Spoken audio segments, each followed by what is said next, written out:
Thank you all for joining us today for our Equity in Transportation Electrification webinar. We're going to wait a couple of more minutes while people join this webinar, and we will begin shortly. Thank you.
Thank you all for joining us today. I am Simbiat Yusuf, Communications Associate with Fourth, and I will be moderating this webinar this morning. Again, this is the Equity in Transportation Electrification webinar by Fourth. If you have any questions this morning, please submit all of those through the attendee chat, and we will answer those questions as the webinar goes. And at the end of the webinar, we will have some time for Q&A at the end of the webinar. Today, we will be joined by our Executive Director, Jeff Allen, and our guest speaker, Joel Espino, the Environmental Equity Legal Counsel at the Greenlining Institute. This webinar will explore the key dimensions of equity as it relates to transportation electrification programs. We will discuss why it is so critical to center equity early in program development, explore strategies for developing effective programs, and highlight some promising strategies, development, and pilot projects. Again, please remember to submit all your questions via the attendee chat, and we will be able to answer those at the end of the webinar. Without further ado, we're going to begin the webinar with Jeff and Joel. Great. Thanks for that. So hello, everyone. My name is Joel Espino, and I'm going to kick us off here with the Electric Mobility for All webinar with Fourth. But first, we're going to share a little bit about our organization, and so I'll hand it over to Jeff to talk about Fourth. Great. Good morning. Those of you who are not familiar with Fourth, we are a nonprofit trade association and advocate for electric, shared, and smart mobility. We're based here in Portland. We have over 160 members. That includes most of the electric advanced mobility ecosystem, including most of the major car companies and charging companies. And we're active in four main areas. We do a lot of work to help grow and develop the industry. Many of you have attended our roadmap conference in June. And if you haven't, you should join us this June. We also do regular industry networking events and webinars like this. We do policy advocacy and lobbying work, particularly in the Pacific Northwest, where we've originated. And we do direct consumer engagement, a couple dozen ride and drive events every year, a brand neutral showroom that we operate in downtown Portland, various other projects. And we do a number of demonstration and pilot projects, including a few that we'll talk about on the webinar today. Many of those projects are focused on equity and how to make sure that electric and smart mobility technologies are relevant and available and helpful to the folks who need them the most, which is traditionally underserved communities, communities of color, low-income communities. So really happy to be on the webinar with you today. Great, thanks, Jeff. And I'll share a little bit about the Greenlining Institute. So my name is Joel Espino. I'm Environmental Equity Legal Counsel for Greenlining. We're a nonprofit. We're based in Oakland, California, and we focus specifically on California issues. We've been fighting racial and economic injustice here in California for 25 years through policy, advocacy, research, and leadership development.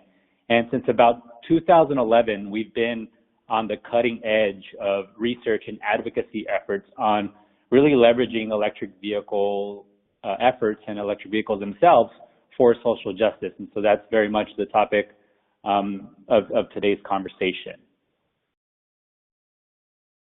All right. So here's just a quick rundown of what to expect. So the webinar we'll talk a little bit about what is the problem that we're trying to tackle here with equity and electric mobility. We'll talk a little bit of what actually that entails. And then as Jeff mentioned, we'll talk about a number of different pilots with different program designs, a lot of them that are happening here in California, but also some that are happening in Oregon. And then we'll kind of finish off the webinar exploring challenges that we've come across along the way and highlighting some effective strategies that have bubbled up through this work. And then we'll close off with a Q&A. So kind of starting with the problem here. So what are we tackling with equity and transportation electrification? I know all of us on this webinar are American history experts, right? So as experts, we know that there's kind of this long history of discrimination and unequal treatment in America that has marginalized certain people in society, and in particular, the poor, people of color, and women. And so when you add up all of this history, right, what we end up getting are these deep structures of inequality that are kind of just baked in right into all of our systems across our society in, social, political, economic, built environment. And what we know is that these structures continue to be propped up by inaction towards those issues or are reinforced by the wrong type of action. And so what ends up happening is that we get race and class disparities, right, across any indicator of well-being. And, we've all seen the headlines and the studies. We know that this stuff is real, and we know that kind of these disparities are part of American life. And so what we end up getting is on the bottom right there, we end up with environmental injustice, right, where people of color and low-income people are hit first and worst by pollution and climate change. We end up with disinvestment and segregation, where decades of government decisions on housing, land use, transportation, all of these things tore up the fabric, right, of low-income communities of color on the one hand, and on the other hand, locked them out of opportunity through policies like redlining, where folks didn't even have access to government-backed mortgage products. And so on the bottom left there, right, we end up with economic injustice as well, where currently the U.S. is facing a growing racial wealth gap, right? The graph there is numbers from 2015, and what we see is that for every dollar a white family had in 2015, a Latino family had 10 cents, and a Black family had 8 cents, right? So all of these injustices are kind of baked into our society, and so, why the heck am I talking about this, and what the heck does this have to do with electromobility, right? So as social justice advocates, we see an opportunity with electric vehicles and mobility to break the cycle of inequality, right? By leveraging the good stuff that we know is inherent in electric vehicle technology, like clean air and cost savings. And so ultimately what we want is to seize the opportunity to leverage electric vehicles as tools for social justice, as tools to fight this inequality that kind of we've unpacked. And so, if this whole, but it's the morally right thing to do argument is not enough for you. There's also a political dimension, right, to why EV inequity matters together, right? We've seen the news headlines, and many of us have experienced the attacks of big oil, right? The tactics that they use of co-opting poor folks and people of color and social justice movements to attack climate and environmental policy and the movement in general, right? And we know that we need real, effective low-income EV programs to also counter this quote-unquote Tesla perception, right? That EV drivers are entitled rich white men that are not worthy of public subsidies, right? And then the last point I'll make here is, there's also an opportunity to create a larger progressive bloc in support of environmental policy. If we start to tackle some of these other issues, we're able to bring in other progressives under this tent, right? We're able to bring in transportation justice advocates. We're able to bring in environmental justice advocates, economic justice advocates as well, and ratepayer advocates to some extent, like we've been able to do in some instances here in California. And so now that you all are bought in, right, to this equity in electric mobility, how do we advance it, right? Here's a starting point. Your EV action should be guided by these 5 principles in some form or another, right? And to kind of just drive the point home, right, when we talk about equity, it's not the same as equality. I know that oftentimes those two terms are used interchangeably, but equity is not about same treatment, right? Equity is about justice and fairness. And so sometimes that means making sure that the neediest and most vulnerable people in society who are facing systemic disadvantages, like we talked about, have the resources to catch up, right? And so that's really what we're trying to do with these programs. So equity should be baked into your EV action, whatever it is. It should be community driven, right? To ensure that it's actually meeting a community need and that the community is bought in. It should increase access to high quality mobility options. So what does that mean? Well, it means that your project should be affordable, safe, reliable, and efficient for low-income folks. Otherwise, we can potentially reinforce some inequities there. We should also ensure that as we're developing these EV programs or investments, that we consider economic inclusion, right? That we are ensuring that the jobs that are being generated, that low-income folks and individuals to barriers to employment have access to those jobs, and that we're setting up partnerships and policies to reinforce that. And also that small minority-owned and women-owned businesses are able to compete in this new economy that we're creating, and so that we kind of break that old boys network that happens a lot of times with some of these government contracts. And then lastly, we need to ensure that the government is representative of marginalized communities, right? So what that means is that, our key decision makers are diverse and that they represent and look like the communities that they're representing, and or that they are upheld to policies that uplift the needs of marginalized communities. So that's what we mean by equity in electric mobility. And so now I'll hand it off to Jeff to say a few things about how the growing understanding of this is changing across the country. Great. Well, there's not a lot that I can add to what Joel already said, but I do think that we're seeing a dramatic uptick, not just in California, but across the country, of folks realizing that we need to be thinking about equity when we're thinking about transportation electrification and new mobility, whether it's vehicle charging or scooters or ride hailing or whatever we might be talking about. And I think, as Joel really well lays out there, I think it's important that this is not just about, let's put some electric vehicles where they're going to improve the air quality for folks who've been most impacted by bad air. That's part of the equation, but it's also about how are we going to use these technologies to actually improve mobility options for people and how are we actually going to use this growing industry to create job opportunities, economic opportunities for folks. So it's really a multi-pronged approach. And I think part of why we were so excited about doing this webinar is that what we've seen is that sometimes it's great that there's a lot more attention to this issue and there's a growing sense that it needs to be part of the conversation. But oftentimes folks jump to proposing solutions without really engaging the community. And sometimes those solutions can do more harm than good. And again, this is nothing new. This has been true in transportation planning for decades. It's been true in any number of realms where if you try and solve people's problems for them without listening to them first, you're not going to.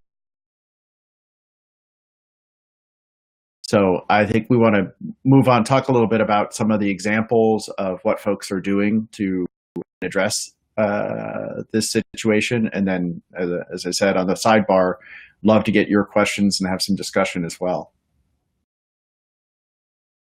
Great, thanks, Jeff. So let's get into some of these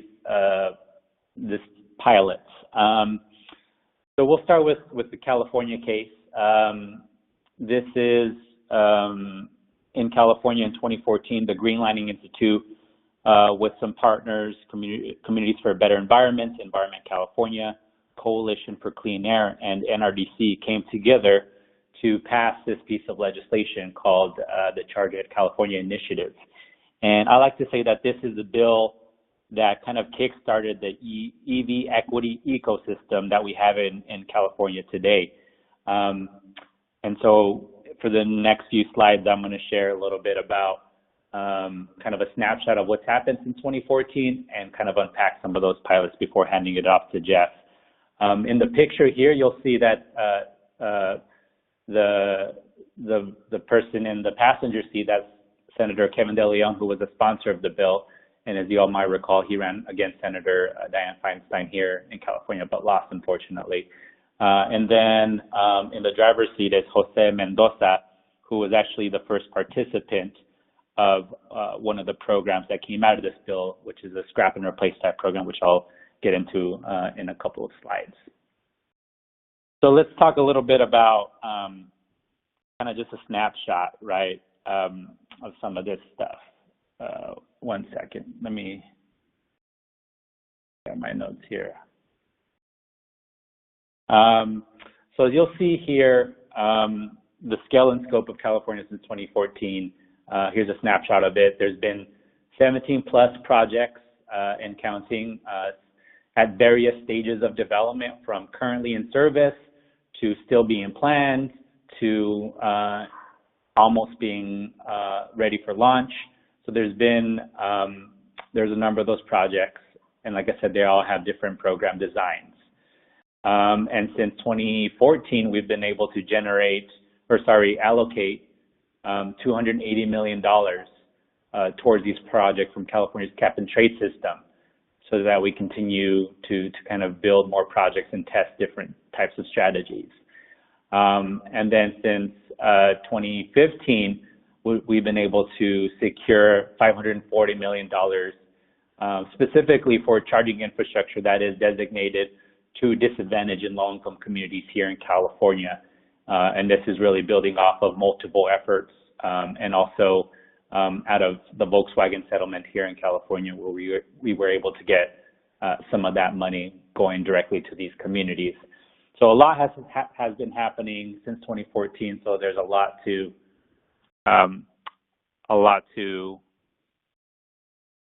kind of unpack here. So let's talk a little bit about one of the projects. So this project here is between Transform, which is a transportation justice advocacy group here in California. They came together with the Bay Area Metropolitan Planning Organization called Metropolitan Transportation Commission, and they got $2.25 million to test this program design out. And the program design is electric car sharing at affordable housing complexes. So this will happen in East Oakland, in Richmond, and in San Jose. And all of these communities are low-income communities of color. So they're currently still in development on this project, and will be launching later this year.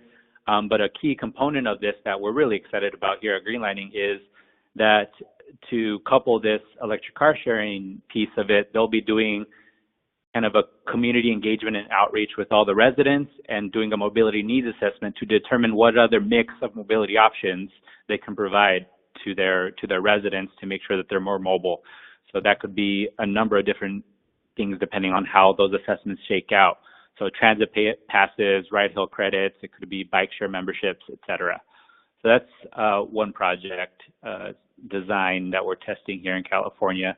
Another one is the scrap and replace kind of program design, where since 2015, we've been operating in the Central Valley region here in California and down near the LA region, a scrap and replace program, where if you're a low moderate income person, you can get a voucher of up to $9,500 for a new or used EV after scrapping your clunker, obviously.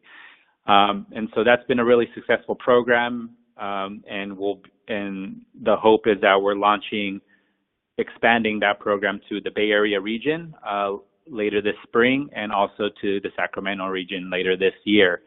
And I think what we're really excited about for the Bay Area project in particular is you'll be able to scrap your car for also a mobility pass of $7,500 that will pay for your public transit or a bunch of other different options. And so that's really an option that's been on the table since 2015, but hasn't really meaningfully been implemented by the other two regions. And so we're really excited about that.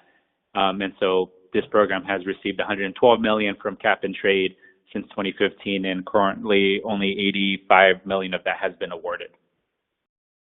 And so in terms of another program design, we have a low-income EV financing type program.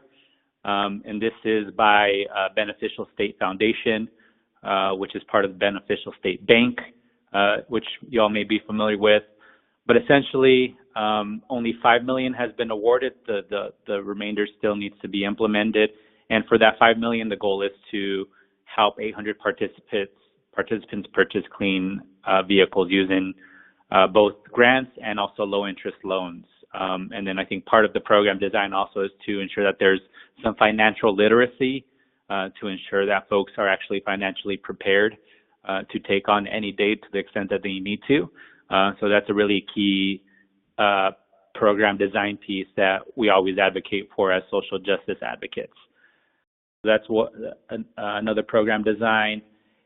And then we have a couple of different rural type projects with slightly different program designs. One of them is Green Raiteros.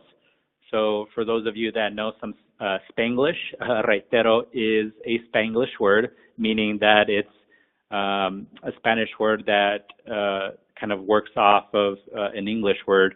Raite in Spanglish means ride. And so a green raitero is a person who gives rides with a clean car. And so essentially this program is building off of an existing grassroots ride-sharing network that has been operating in the Central Valley here in California with retired farm workers. And so now they will have electric vehicles to kind of formalize that program in a way, and they're looking to expand that program. So that's one program design. And then the other one is this agricultural worker van pool program. And so this is clean van pools in the Central Valley that will help agricultural workers get to their job sites in a clean vehicle. And so they've received $9 million for that program, and they're looking to deploy 154 new 15-passenger hybrid vans that will provide clean transportation. And so kind of this last slide before handing it over to Jeff, as you can see, since 2014, we've been able to kind of generate a patchwork of activity across California, all aimed at helping low and moderate income folks access electric mobility, right? And along the way, we've tried to integrate some of these efforts, but there are still some big gaps to fill to ensure that this system is integrated, to ensure that it works efficiently. And one of those major gaps that remains is related to outreach and education, and in particular, capacity at the community and implementer level. And so this program, OneStop Shop, came out of a need to integrate and streamline this patchwork of activity with the intent of simplifying the applicant experience and connecting other low-income programs such as solar, energy efficiency, and other types of low-income programs, so that we can really create a transformative change at the household level. So that's the intent of that. And the other sort of component to this One-Stop Shop is resourcing deep, targeted community engagement. That is, like I said, still a gap to make sure that these programs are even more successful. And so this is the first major step in that effort, and there will be a beta launch of this in late summer 2019. So now I'll hand it over to Jeff to talk about some pilots in Oregon. Great, thanks, Joel. Well, we always look at California with a combination of envy and disdain. I think, I think we are envious of the resources that California has and how far ahead of us they are in testing a number of these things. But I think part of the challenge, of course, is that most of the country does not have the kind of resources from cap and trade or other sources that California has. And so I think sometimes we can look at these programs and think, 5 million here, 30 million there. How does that translate into my community? And so I want to talk about a few things that we've done in Oregon that are much lower budget and scrappier, but have taught us quite a bit. So the first pilot was a shared electric vehicle pilot at Hacienda Community Development Corporation in the Cully neighborhood in Portland. And Portland and Oregon in general are very white places, not very diverse, for a bunch of historic reasons, starting with the state constitution that actually made it illegal for African-American people to live or exist in Oregon. So that's another webinar we can do another day. But the Cully neighborhood in Northeast Portland is actually the most diverse census tract in the state. It's also one of the lowest income, with about 85% of the population qualifying for free or reduced lunch, and very limited transportation options. There's not very good transit service. Existing car sharing services were not serving that area. And in fact, as we dug into this and started to design the project, we found that one of the peer-to-peer services we were interested in using would actually redline this neighborhood, would not allow people to list vehicles on their platform in this neighborhood. But the basic idea was to see if we could make this kind of low-income electric car sharing service financially sustainable by having kind of an anchor tenant, if you will. And in this case, it was the CDC staff. They were paying their staff a mileage reimbursement rate to travel between different properties. And we thought, well, if they had electric vehicles that they controlled, that they could have their staff use, that would be a lower cost. And then they could also rent those out to folks in the community, increasing mobility options at a pretty low cost. So we were able to put this project together, I think from the pulling the trigger and saying we were going to do it around November to by January, we had chargers installed and cars on site. We ran the project for a year and wrapped it up with a final evaluation. So beginning to end, less than 18 months, budget of a little less than $250,000. And it was made possible by a bunch of partners. Honda provided the used fit EVs you see there. Blink provided charging equipment. Local utility, Pacific Power, helped pay for the installation of the charging. We had some foundation dollars from 11th Hour Project and Meyer Memorial Trust to help pay for our time and for the Hacienda staff time. And we have a full report on our website with a lot of details about the project and lessons learned. I'll just say those are the Lazaros on the cover, or on the slide there. This is the first family to rent the vehicle. Part of the design that we learned was we needed to have a car seat for families with kids. Cars were available for $10 a day if you had your own insurance.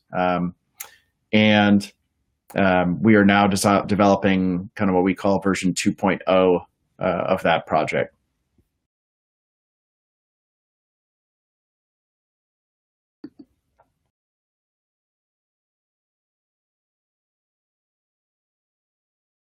And let's see if I can advance this. Oh, went too far there. And I apologize. I think I'm having some connectivity problems. So if I cut out, I apologize. One of the things we discovered, one of the many things we learned as we went into this project, was that a lot of folks in this neighborhood don't have driver's licenses. And again, that is very much a product of our history and of racial politics in Oregon, where there was a voter initiative that said people who are undocumented cannot obtain driver's licenses. So one of the big problems is that we have a lot of undocumented residents in that area who can't get driver's licenses. And we were asked a very logical question of, what are you going to do for these folks? And we had been doing some work around electric bikes, and you said, well, what about this? Is this a product? Is this a technology that might be relevant in the community? Let's give it a try. And we did, again, a project where we loaned some used electric bikes that were provided by Gen Z. We partnered with a community organization called the Community Cycling Center to do the fitting and safety checks and things like that, and lent them to folks for 3 cohorts of about 10 people each. And we, again, learned a ton through this project. I think one of the, sorry, connectivity problems again. One of the things that I wanted to emphasize is that really starting by listening to the community and trying to design with equity lens shapes and changes the way you do the work. So we had been working on electric bikes before and trying to help understand barriers to electric bikes and get better adoption of electric bikes. But it was very much, I would say, your traditional Portland liberal, can we use e-bikes to get more people biking to work because that's what we want? And this project really turned it around and said, no, can we use this technology as a transportation option for people who don't have other options to get to work, to get to the grocery store, to get to medical appointments? And again, we have a complete report on the website, learned a lot about the barriers, and this project was completed for about $75,000 total. Just to address a couple of questions that have come up, the cars for the Hacienda project, they have actually stayed on site. So 3 vehicles, 1 for the staff, 2 for the community. And Honda was kind enough to let us have those vehicles for another year. So they're still available on site while we're designing version 2.0 of that project, which is going to look more like a mobility as a service product with a number of mobility options. The e-bike project, unfortunately, Gen Z left us, and we had to take the bikes back. So we're now looking for funding to do another round of e-bike project in the community.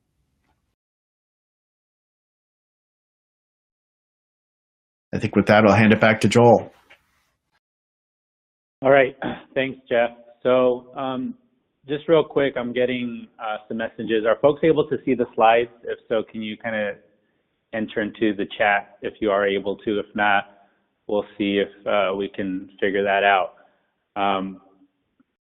Looks like folks are able to see. Some folks are, some folks aren't. So I'm not sure what to do there. But I think we'll kind of, I'm sure they'll send the slides in follow up, in the follow-up email. So we'll kind of just move through here. As you can tell, right, and I'm sure that you've been picking up in terms of existing challenges that a lot of these projects have faced and that we've learned along the way, is that I'm not going to run through all of these, but in particular, right, we need to make sure that we're addressing a specific mobility need with these projects, right, that we're not just trying to push a particular program design onto communities because that's, demonstrated it's not successful. And then, related challenges to that is, lack of community trust or buy-in for projects or partnerships with outsiders coming in saying like, hey, we have this solution for you without even kind of listening or building that trust. And then, unfortunately, there's also a lack of community capacity in terms of leadership, in terms of community-based organizations being versed and sophisticated on electric mobility issues. That's a problem that is slowly being addressed in various places as a result of these efforts, but it's still one that very much largely remains. And then, I don't know, I guess, Jeff, are there any other ones in particular you want to highlight here before we move on? I'm sure folks have kind of been picking up on some of this. Yeah, I think one, and maybe just to make this a little provocative and get the discussion going, I think a couple of things. One that we've seen come up again is what you have as a car versus bus fight, that there is a presumption or a jump that people make from, oh, we care about equity, so we'll electrify buses because certain folks may have an assumption that low-income folks are transit dependent, and certainly some low-income folks are, but statistically in most of our cities, most low-income folks depend on cars, and they depend on cars that may be unreliable, expensive, heavily polluting. They may be relying on cars that belong to a friend or a family member. But I think starting with an understanding of how are people really getting around, how do they need to get around, what are the challenges, is really important, rather than trying to jump in and say, well, here's how we're going to solve the problem.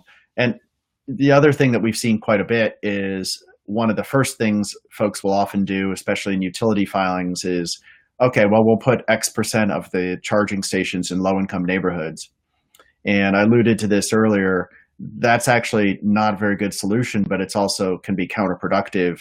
One of the folks we work with called it yuppie catnip, right? That you come into an apartment building or a low-income community and put in some charging stations. If nobody in that building or in that community is currently driving an electric vehicle and they've never seen an electric vehicle, and those vehicles haven't been marketed to them, that's something that might just drive up the rent and speed up gentrification and attract people who do currently own electric vehicles. And so really starting with a mobility solution and an understanding of the community needs, I think it's really important. Yeah, that's a very good point, Jeff. And then before moving on to the best practices, the point I wanted to make on that piece is that, like I mentioned in the snapshot slide, that in California, we've focused a lot on getting charging infrastructure in terms of the utility filings. But I think that's in large part because we've been able to generate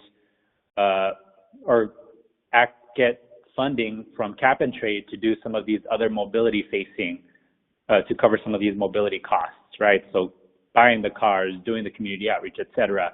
And I know that's not the case in other states. And so one of the questions that has been raised in the chat is, what role do you envision utilities playing in the development of EV and electrified transportation in disadvantaged communities? I think, and correct me if I'm wrong, Jeff, I think outside of California, I think utilities need to make sure that in terms of program design, that costs in terms of purchasing electric cars, community engagement and capacity building, that these are all costs that are eligible costs from ratepayer funds and not just the charging infrastructure piece. I think that should be, definitely a role that the utilities play. Absolutely. And I think, utilities have a long history of needing to serve low-income folks' energy needs. And every sort of low-income or equity person at a utility I've talked to understands that you can't just sell an efficient dishwasher to a low-income family by putting a bigger rebate on it, right? It takes a whole bunch of wraparound programming and different kinds of outreach and partnerships with community organizations. And we need to listen to those folks as we think about transportation programs as well. And we've seen some good examples emerging where utilities, for example, we work with Puget Sound Electric up in the Seattle area. They're really looking at their existing partnerships with organizations that serve low-income populations as kind of an entry point to design programs that can help those folks with their mobility needs, as well as their heating and electricity bills. Yep. Okay, so now let's talk a little bit about best practices and lessons, right? So we've outlined the challenges, and so how do you overcome those challenges, right? And so what I'm going to highlight here is just some tools, and like I said, there will be an email with links to resources that will be sent out after this webinar, and so I'm kind of just going to introduce this concept, and then if folks want to learn more, they can reference the actual report. So one of the tools that the Greenlining Institute in particular has been advocating using is this mobility equity framework that we developed, which really kind of addresses a lot of the challenges that we've been talking about, right? We need to ensure that we start with community, both in terms of the needs, but ensuring that there's community engagement and community power handed to especially vulnerable communities in terms of designing what kind of electric mobility programs that they need. And so that should be step one in terms of a best practice, that you should start that to cultivate that trust and buy-in. The step two is where you actually go in and do like an equity analysis, right? And in the framework, we, in particular, we highlight some equity indicators that could be useful for that are kind of tracking three principles: the principles of economic justice, environmental justice, and transportation justice. And so after you go through that analysis, you're able to determine like, okay, these are the modes that makes most sense from my particular community. And then ideally, the community is able to vote on a set of different options. And so that's a tool that we've come up with. Like I said, you can kind of reference it in the follow-up email. The link will be sent. But just to kind of illustrate some of the examples as we've been talking about, right? Needs vary depending on region, geography, and community. And so this is kind of a default example that we came up with in the mobility equity framework in terms of, highest scoring on all of these three principles: economic justice, environmental justice, transportation justice. This would be the ideal setup, right, in terms of mobility options. But like I said, this is illustrative an example, and this is going to vary depending on what is the built environment in communities, what is the actual different modes that they have at their disposal, et cetera. But this is kind of like an ideal vision in an urban example. And then in a suburban example, it's a little different, right? There's a little bit more emphasis on like ride hailing and ride share type projects because the geography is a little bit more dispersed, not as dense. So that's that example. And then the urban example obviously is going to be different from the rural and suburban, right? Because there's a lot more distance between locations and where people need to go. And so there's a lot more focus on actual light duty cars and people and helping folks get into their own personal EVs. And so these were kind of just some examples to illustrate the varying needs of communities and how we need to make sure that we're doing an analysis to make sure that we're prioritizing the best modes in terms of those three principles. And so now I'm going to hand it over to Jeff to actually talk a little bit of some mobility needs assessments that they were actually part of in Portland and kind of unpack that a little bit. Great, thanks. And the first one of these is one that was done really covering all of East Portland. And for folks who know the region, kind of the eastern part of Portland, especially you get further out east of 82nd Avenue, is traditionally kind of a lower income, more diverse, less served by transit. When people talk about the, again, apologies for the breakup. I don't know if the weather is affecting my Wi-Fi here or what, but when people think about the beautiful, walkable, bikeable Portland, they're usually talking about inner Portland, downtown, inner East Side, inner Southeast. It's a little bit different when you get further out east. It looks more like a lot of other communities in terms of sprawl and busy streets that are dangerous to cross. And that was really the region we focused on for this needs assessment, which was funded largely by the 11th Hour project of the Schmidt Family Foundation, about a $50,000 project. And I think really importantly, when we got the funding to do this work, we immediately saw, well, we can't do this work, right? We don't live in that community. That's not our community. We worked with a group called Opal Environmental Justice Oregon to lead that needs assessment. They then chose to bring in some help from Portland State University, and they really drove this process, which included focus groups and stakeholder interviews and online surveys. And again, there's a copy of the complete needs assessment document on our website. There was a question about unbanked community. And again, this is a great example of the kind of challenges and barriers that came up when we did the needs assessment, as we found, for example, that at least in Portland, in this community, most folks have smartphones, but that many of them either are unbanked or aren't comfortable connecting their financial information to a smartphone. Most of the mobility apps are only in English. Many of these folks have smartphones, but they have very limited data plans. So they basically use their phones to make phone calls, which my teenagers think is crazy, and to occasionally send text or pictures.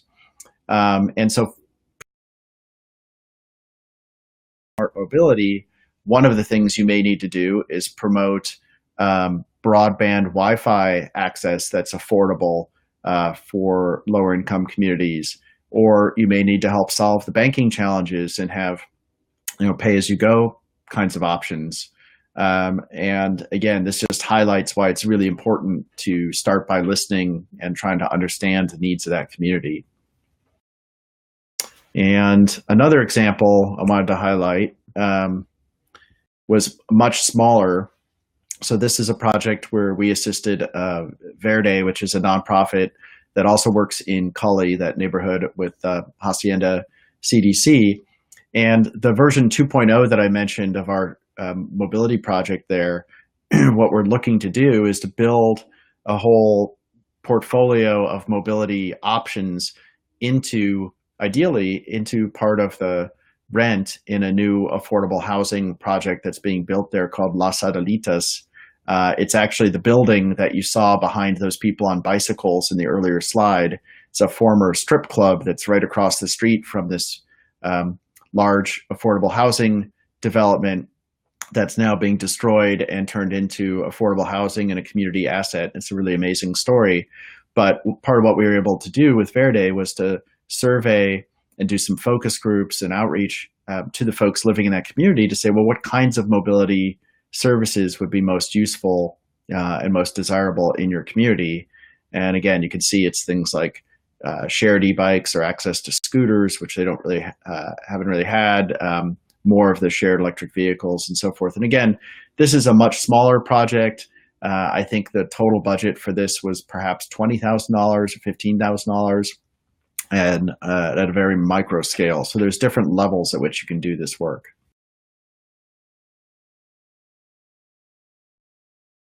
Great.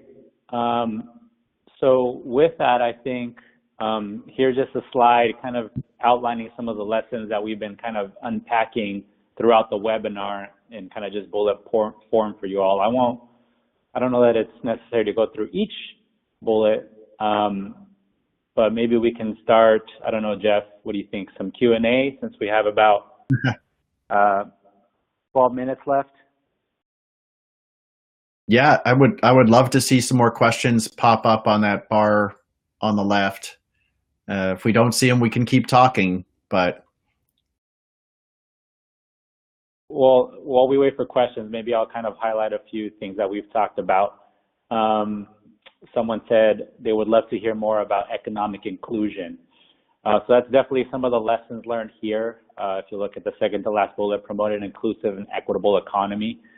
The way that we've been trying to do it here in California, and this is by no means like we've got it figured out. It's still very much, as progressive as California is, it's difficult to get this issue front and center on these projects. But the idea being, right, that if you have an electric car sharing program or an electric bike program, and to the extent that you need people to operate and maintain those services, to the extent that you need marketing and outreach, all of those activities are economic activities that we could leverage to create more of an inclusive impact in local economies, right? So part of what needs to happen in order to ensure that materializes is partnerships with, some of these workforce development groups. Maybe it's a group that's working with formerly incarcerated folks and it's helping them connect to jobs. That's one way to do it, is to create those partnerships. Another way to do it is to ensure that there's X% of the funds that are being spent on a particular project, that X% has to be purchased, goods and services have to be purchased by minority and women-owned businesses, for example. These are some of the policy mechanisms, if you will, or program design elements that you can incorporate into these types of projects that get at this economic inclusion piece. I don't know if you have anything else to add on that, Jeff. Yeah, I think like so many of these things, the idea of partnership just keeps coming back. And it's not only is it critical because we don't know what we don't know, right? We know a lot about, at Forth, for example, we think we know a lot about electric mobility, but we don't know anything about, living in these communities or, living as what their mobility needs are. So finding those partners. And then also one of the earlier points that part of our challenge is building the capacity of those community partners. So, part of why we want to fund the local groups to do the needs assessment is because they know more. But part of why we want to fund them is we want them to get smarter and smarter about electric and new mobility so that they can engage with us as a real partner. And likewise, that group Verde that I mentioned has a couple of social enterprise subsidiaries. So they have a company that does landscaping, for example, but they also have a general contractor business. One of the things that they're now doing as a result of the work we've been doing together is they are now bidding on projects to install charging stations, and they're developing that expertise as part of their contractor business. And it's small, but it is, part of what you can build. And likewise, they've got about some of these other mobility projects, as you say, where if you have shared electric vehicles, somebody has to keep them clean and maintained and potentially shuffle them around. Can you partner with community organizations to do that work? We got a bunch of questions coming in now. This is great. I was going to say there's a specific question about pricing. I just wanted to highlight that the community car share we did at Hacienda was, again, $10 a day, which was the lowest price that we could list them for on the platform we were using, which is Turo. It still was nowhere close to being financially sustainable with the utilization that we got. So there's definitely still challenges that we need to work out that we're going to try and take another crack at and see if we can get closer in the next round. But there's a reason that private car share businesses don't tend to use a lot of electric vehicles and don't tend to operate in low-income communities. So we shouldn't expect this to be profitable, or they'd probably already be doing it. It's going to take some work to figure this out.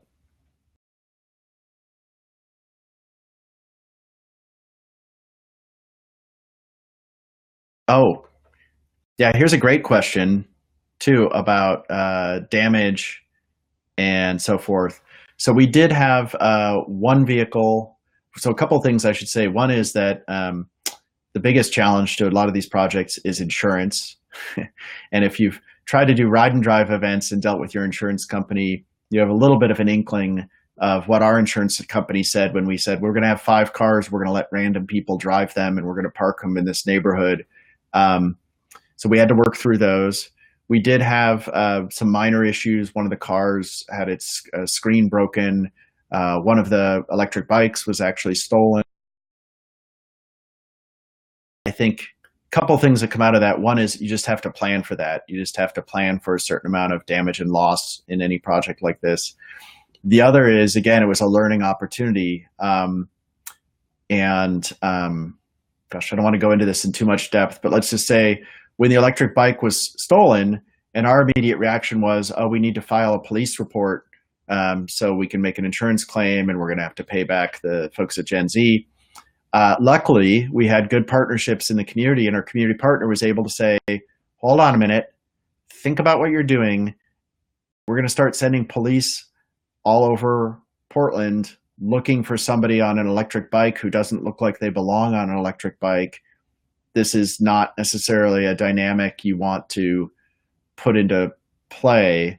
And it was really a teaching moment for us as an organization to start to think through, at a deeper level, what it's like to be part of this community and what we need to be like to work with this community. So worth a longer conversation offline. Joel, you want to grab one or two of these? Yeah, let me see here. I think on the pricing piece, one thing that I kind of want to make a distinction about, and it really gets at a lot of these questions that I think are coming up, is that, well, two things. One is that this stuff's not going to be easy, right? The status quo is the status quo for a reason, and a lot of what we're talking about here, we talk about Uber and Lyft and some of these tech companies disrupting. Equity is a disruption as well, right? It's this disruption to the status quo. And so I think bullet 3 there on the slide is really important to be mindful of, that we're trying to tackle a bunch of different problems. And so it's not going to be a clean solution. It's not going to be a one-size-fits-all. So we need to be iterative in our approach. We need to be as comprehensive and interconnected in our solutions as possible. We need to try a bunch of things and not be afraid to fail.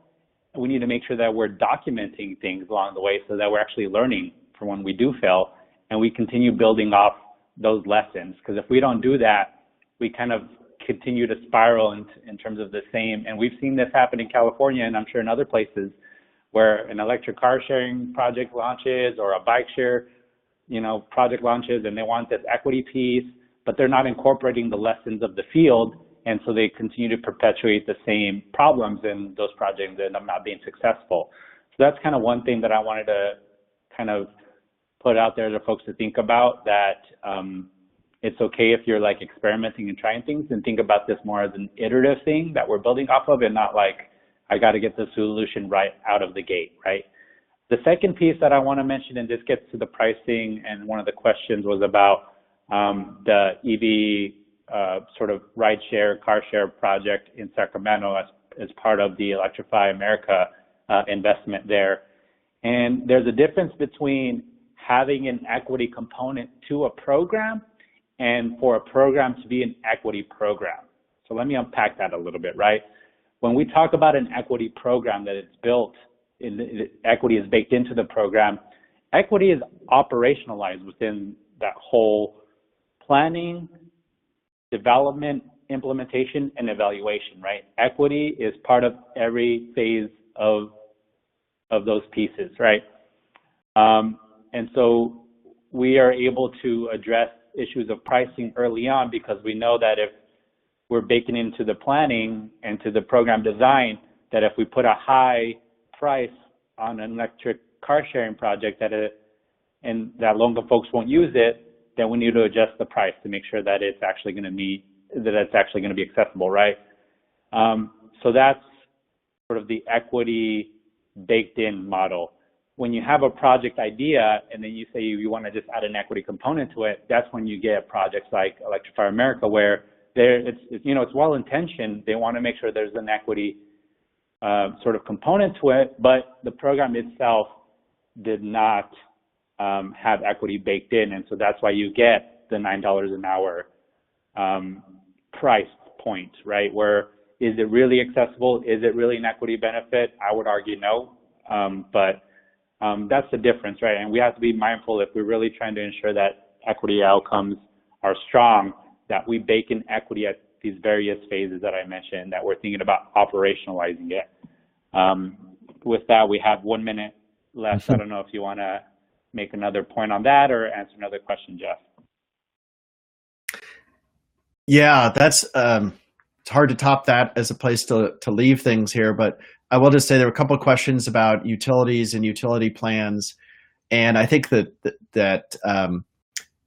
the tension is that utilities are not known for being necessarily innovative and experimental and eager to fail fast, and even if they are, their regulators are not real keen on that sometimes. But I think it's really critical that we find ways to help utilities do that. We are seeing some examples.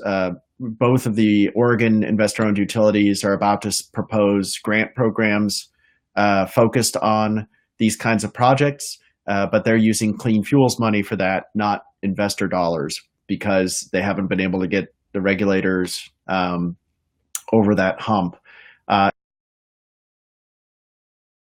Utility programs we've seen, even if they include some funding for education and outreach, it's very, very limited. It usually gets carved up by the regulators, and it doesn't usually have a focused, community, culturally appropriate element to it. So I think that's work that we all need to keep doing to encourage those elements to be part of utility filings.